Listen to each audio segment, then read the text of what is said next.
As Cuthbert turned into a stone, he began to feel heavy, so heavy that he began to sink into the lake.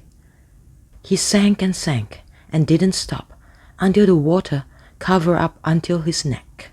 His animal friends saw what happened, but they couldn't help him, and they feel terribly bad.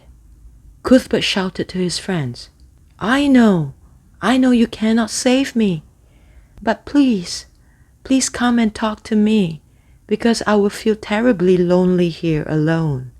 But the animals said, "But if we come down, we will be hunted down by the hunters." Cuthbert knew that they were right, but he pleaded, Please come and talk to me." The animals tried. They tried to shout and sing to him from the mountaintop, but they were too far to be heard, and even Cuthbert's giant's ears could not hear them. He begged again, Please come and talk to me." But they never did, and Cuthbert cried so much until his voice turned into stone, just like the rest of him. After a while, the peculiar animals felt very, very bad, especially the emu Ruff. He said, "Is it too much for him to ask? All he wanted is for us to go down and talk to him."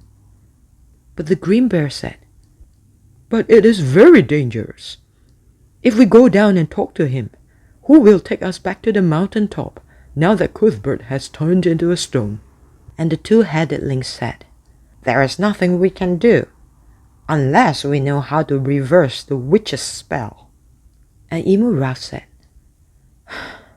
"Of course I don't know how to reverse the witch's spell, but we are all going to die one day. Perhaps it's Cuthbert's turn today. But we must not let him die alone. I wouldn't be able to live by myself." Emu Ruff decided that he would go down and talk to Cuthbert. After all, he saved him. And all the other animals started to feel guilty, and they decided they would join emu Ruff. All the peculiar animals started to make a ladder, hands linked to ankles, and slowly they climbed down the mountain cliff. And whether how they would go up back to the mountaintop, that is another question for another day. They ran down to Cuthbert, who was crying and weeping inside. But he was grateful that his little animals came to talk to him. Cuthbert was petrified and hardly moved, and the animals thought he was dead.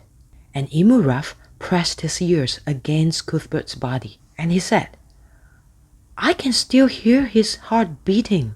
And there was a little bird who could turn into a woman, went to Cuthbert's ear and tried to whisper in his ears, "Hey friend, can you hear us?"